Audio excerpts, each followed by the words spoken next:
And Right. so you were, let's pick Yeah. back up. You Baxter did that, and then you were saying, um Yeah. He put me on the Freestyle Mondays. That was one of the first things. Mm. And so I started doing that. Freestyle Mondays was important in my development as well, because similar to Nicholas Brooklyn, at Nicholas, so Nicholas, I'm always cherish Nicholas because it was like my first place that I was going to on a regular basis, and I was winning these competitions. But then Nicholas is also like super black and Afrocentric, and that's kind of how I was raised by like my mother and whatnot. And so like it just felt good to be like in this super black space, and just kind of like getting this affirmation. And it's not like I don't want to paint it like I'm on some Dr. Umar Johnson shit, but like I don't know, it just felt comfortable for that to be like there was kind of one of my seedlings. nothing you said felt super strong hotep. You know what I mean? Like you Okay, good. cool. And so then I move out, and not to say that other places are like less black or whatever, like I don't want to, but so I move on to like these spaces that are like more just like super hip hop rather than like super Afrocentric, like Freestyle Mondays. Um, I forgot who put me. I don't remember if it was Baxter, but I forgot who put me on a Legendary Cypher. But it was like everything in succession. I got put on the Freestyle Mondays, then I got put on to Legendary Ciphers, and I got put on the end of the week, like all around like the same 3 month period. And it was just like, so this is 2014. So I told you summer 2013 is when we first go to Nicholas, and I first performed that Trayvon song, and they love it. And then so winter and spring 2014 is when it's Freestyle Mondays, at the end of the week, Legendary Ciphers. And so I'm just getting thrown in all these different spaces. And not to toot my own horn, but like I'm like winning a lot. And before this time period, there wasn't really much. Like I had done little battles here and there, but it wasn't like any winning happening. And there's a different level of affirmation and confirmation from the universe that you get when you're winning things, right? Mhm. And so I'm doing all this rapping. I'm still writing songs, I'm still making songs, I'm posting stuff on SoundCloud, and I'm like failing at actually recording anything in the studio because I'm just like not as tied to that process. And the first time I even go to record, my homeboy's like, "You sound like little Bow Wow," and I just didn't like my voice. And so it's whatever. Shouts to Lil Bow Wow. But Shout, shouts to shout out to shouts to shout out to Shad. Shad. Shout out to Shad. No, no But offense, no disrespect. yeah, yeah, Neo that's the Dub wants homie. no No, smoke with that's a Shad. legend. No. No offense, Bow Wow. I just wanted to sound Word. like myself, bro. No offense to Yeah, you. You're yeah. still a Facts, legend. facts, facts. Right, right. But so I'm going to all these events, and I'm just like kind of like in the scene. And I guess I could stop there, and I guess maybe if You you were guys want to know you about a were you specific you were direction. you were entrenched. You were entrenching yourself in what you were experiencing and the Right. communities that you were coming across. So if you were at Yeah. Freestyle Monday, you're entrenching yourself in that community. Right. And if you were going to EO Dub, then So or so is sounds like you were building towards that. You would entrench yourself in that community, and in Yeah. those things, you can, when you get entrenched in community live performance communities like that, like battle rap, right? Um, you can there's That's why a lot of battle rappers don't make music, right? Because you get super hyper focused on like Right. this and what I'm doing here, and I'm seeing success here. Why you know uh uh risk anything when you're already seeing success at this one thing? But Yeah. Fact. you showed that none of these things were good enough. Not that they weren't good enough, but like you weren't settling for any one thing, and you were still reaching for more. Sounds like. Yeah. Yeah. Definitely. I mean, my love for hip hop I already loved hip hop. I loved listening to hip hop, and then when you can also be a part of the thing that you love, it just makes your love Mm-hmm. for it even more. And so hip hop was kind of just cascading me through this process. Um, and so I was just heavy in the scene, 2014, and then actually one of the more important parts as well is I finally had my first opportunity to get a regular paid job rapping. And a brother named Daron Lev, his rap name is Ugly Brain. Me and him had battled at Freestyle Mondays. And it's another situation. where like, the battle circuit, it can get tense, but it's always dope when everything is left in the ring. And so Daron, me and him battle, he beats me. But after he wins the chip that night at Freestyle Mondays, he comes in, he's like, yo, my job is actually hiring rappers. We need you. Can I put you on? I'm like, yeah, sure. And it's like this tour bus thing. It's like you're rapping for tourists, this tour bus. And I'm like, okay, that sounds crazy. And I audition, I ended up getting it. And it's something called Experience the Ride. And I still work there. I've been there for the last 8 years. But it was my first time getting paid. I had a regular paid job that I was doing weekly to go rap for tourists in Midtown Manhattan. And so like that was a huge change because, you know, I get to make money in like these different ways, winning competitions, even though it's only a little bit, but then also as a job. And then that just makes rap even more a part of my life. Because I'm like, yo, like Deron, like I'll never forget Deron telling me at the time, he's like, yo, we're really lucky. It's 95% of people that do this rap shit don't make a dime off it. And I'm like, yo, in Fact. 2014, that was facts. You know what I mean? And so Yeah. that was a beautiful moment. So 2014 was just like a really big year for me as far as that went. Word. So Yeah. you were you continue. Let's keep on going on the journey. So Okay. 2014. Um, Um. so boom, I guess we can move forward. I did EO Dub for the first time that year. I didn't even place. Um, and I was like, all right, that's cool. And then we fast forward to 2015. Still doing freestyle Mondays a lot. And I think that's probably what I'm building most of my rep and my name off of. And then 2015 comes and I jump back into the EO Dub circuit again. I win my preliminary round. And then we end up going to the final. And when we get to the finals is pretty dope. The prize was to go to Montreal to go battle that Hey. year. It was me. Mm-hmm. I don't remember everybody that was in it. I think actually maybe I can't remember. It was me, Hired Gun.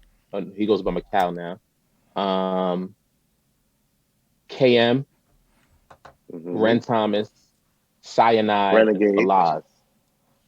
Mm-hmm. Those are six of us. Competition comes down to the end. It's a tie between me and KM. We go into overtime, sudden death, and then KM wins. And I'm like, damn, all right, boom. So KM wins. He goes to battle in Montreal. Fast forward a whole nother year. Um, 2016 comes. I jump back into the EO Dub circuit. Um, I make it to the finals. And then that year was to go to, I think the prize was Switzerland that year. And then Eli Black wins that year, right? And so after that, I was just like, all right, I'm not gonna do ELW anymore. Like it's just whatever. Um, and so I'm kind of just like doing my own thing. And then 2017 comes. 2017, there is a night. So I'm like, I'm not doing ELW anymore. But there was one of these competitions where, and this is something I always tell people to always support because there's definitely been a lot of times where I wasn't showing up to an event for myself. I was just going to like show love or to watch somebody else that I rock with, and then I got opportunities out of that. And this was probably one of the most significant moments of that. I go to the event to watch that night because a couple of the homies are going to be battling, are going to be competing, and I'm like, oh, this is going to be a good one. Randomly, Falaz, he was sick that night, and Baxter, he asked me to jump in a competition to replace him. I wasn't gonna do it, but he was like, please, please do it, do it, do it. I was like, I bet. So I just jump in. I'm not thinking anything of it. I just jump in the competition. I'm rapping, doing my thing. I end up winning that night. And so I'm like, okay, I wasn't even gonna do this shit anymore, but I just randomly won tonight. Fast forward to summer 2017, it's the finals. And so I said I lost in 2014, I lost in 2015, I lost in 2016. Long story short, I'm like, if I'm gonna do this thing again, even though I had decided I'm not gonna do it, I have to make sure I'm doing something to separate myself from the rest of the competition because I'm not trying to just like take this L again. And so I end No up more L's. doing. No, I'm not trying to take this L again, bro. And so I remember making I made a song talking about the R. Kelly trial was like big at that time. And so I ended up making a song that was a kind of like a revenge gore song about R. Kelly getting kidnapped, and we'll keep it PG and say taking Yeah, no, I advantage mean, you said gore. You taking said advantage of. word. Yeah, Yeah, taking yeah. You advantage said of. gore. So like, I already thought Yeah, all the you worst already know. things happen Yeah, to R. yeah, yeah. Kelly. I'm like, oh, And so I word. make this, and so I make this song for the competition, and then I make an acapella round where I'm making all of these bars that are specifically referencing Czech Republic, which was the prize that year. And then I ended up winning the competition by 2 points. And I cried on stage that night, man, because that was You it. felt it. I didn't expect to win, I guess you could say. And this was like this was the biggest prize I had gotten for anything having to do with rap, like an all expenses paid trip to Europe. I had never been to Yeah, Europe, and it was like really intense and emotional for me because I just felt like it was a lot that I had to do to get to that point. it And was. yeah, and so I ended up winning. It was your And whole life Yeah. journey up until that moment. You know what I mean? right, Like that was, right, like those aren't things that should be, like, oh, just any old, little trip to any old, like, nah, bro. Like, especially for uh New Yorkers, like, I mean, not especially for New Yorkers, because the truth is that it happens everywhere. There are people in Japan, China, uh all over the world that they're born, they live, and they die on their block. And that right, is that. You know what I mean? right. Like, for Mm. a vast majority of humanity. You know what I'm Yeah, that's saying? so So true. like, anytime that, like, you get to be one of the blessed ones to be able to be privileged enough to fly somewhere foreign and Right. experience something outside of your culture and what And and be just to, blessed enough to come across other people like that, but just it's to a like super, like, throw it gem of on life. is to like do it on your own merit is like Mm-hmm. that's a next because I got one time at work they sent me to Pakistan to train a sales team. I got Mm, that because of work. I earned that. Like there was right. that's different to me. Now being able to go and do a trip, it's a whole different flex that also is special to me. But like, I mean, I know basics, right? And I know that's who Yeah. you guys linked up out there. And he told me all about the Yeah. experience with this like passion on his face and the way he described going down there and just earning Yeah. it off of the talent of winning the competition and then going down there Yeah. and being with the elite people and making that crazy cipher. And I saw how big the stage was when he Yeah. performed and the radio stuff and all that. Like It was that's like a crazy. whole vibe you got on that. Yeah. That trip. And that's the beautiful thing about the EO dub. Like winning the competition is important to me. And that's a big thing. But like just being a part of that entire like if you never win, but you get to be a part of that entire experience every year, like that's beautiful. Like there's nothing that really and it's not me embellishing at all to say there's nothing that compares to that. Like I always, anytime I win, I get on stage and I talk about how dope EO Dub is. It's always rooted in like the reality of the fact that there's nobody else doing this. You know what I mean? Like there's a whole bunch of Yeah. people doing different things in rap, and so it's not like to say that there isn't any quality in being signed to a label. Not to say that there isn't any quality in being part of like King of the Dot or Smack or whatever it is. But like EO Dub has this very unique experience, man, where it's like Yeah. you're getting Absolutely. you're traveling to this, you're traveling to a hip hop retreat on somebody else's dime, Mm. Mm-hmm. and then you also get to compete in a competition. Like Yo, Mm-hmm. that's I got a real who who question. who even does It's who even does hip hop retreats? Like if you Yeah, even no, just take that piece, you know what I mean? it's almost like the coveted spot of being the gamer that Mm. gets chosen to be flown out somewhere to game. You know what I Right, mean? Like, right, Mm. it's right. just like it's that shit that everybody's like, what? So Are you Yeah, serious? I get a free trip somewhere really cool to go do the thing that I love to do. What? right. Like, super wit.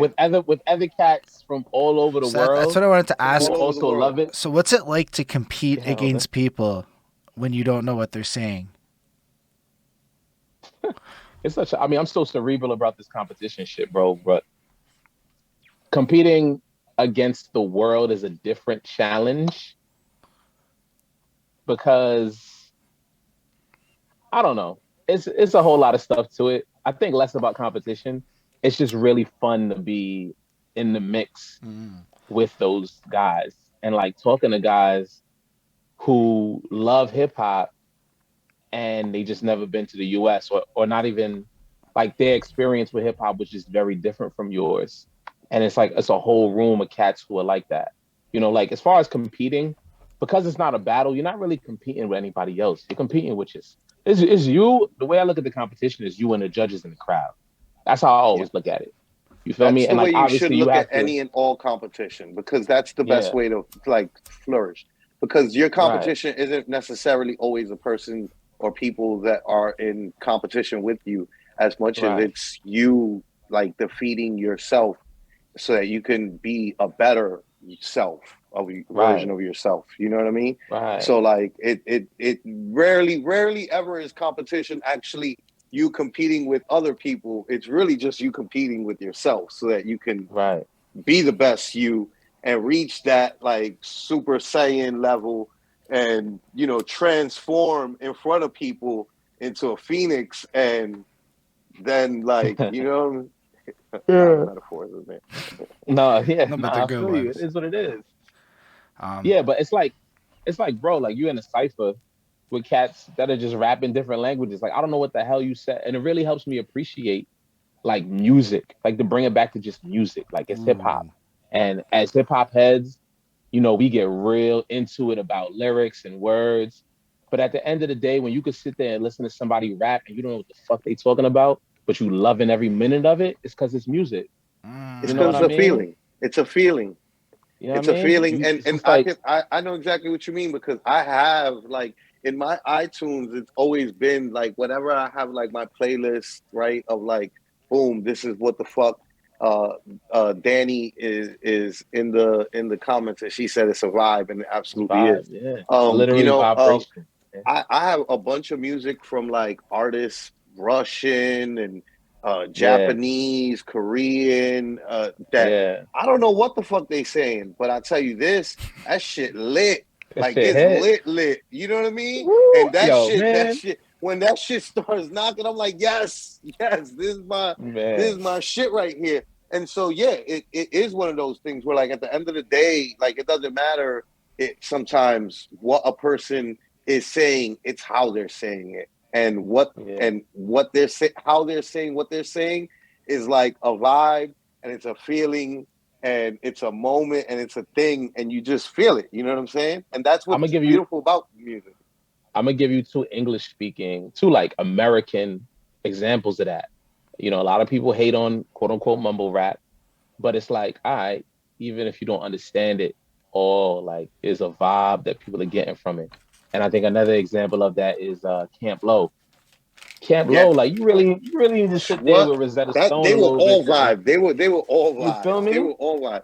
Come on, son. They had the best. To this day, I tell people because I don't know what it is, but like names are very important to me. I love Yeah, like a cool ass fucking name. And I yeah. do believe in my heart of hearts that I don't think there's ever been two cooler names in all of hip hop other than fucking Sonny Chiba and Geechee Suede. Like, Yeah, what get you dog? straight. Geechee Facts. Suede, dog? Like, what? Your name is Word. Geechee Suede, dog? You sound That's like up the there. smoothest. Like, that is the smoothest, at the time, But yeah, Right. absolutely. That's up there with It is all, that's up there with Mr. Motherfucking Esquire. That's one of my favorite rap Oh, names too. yeah. that is a Yeah, good name. Mr. Mother. Yeah, it's a good name. Absolutely. Shout out to that Absolutely. homie. But yeah, it's one of those things. We're like, yo, uh, it's a vibe, and it's a feeling, and that's what that gives off. Go ahead, my fault. Right. So yeah, after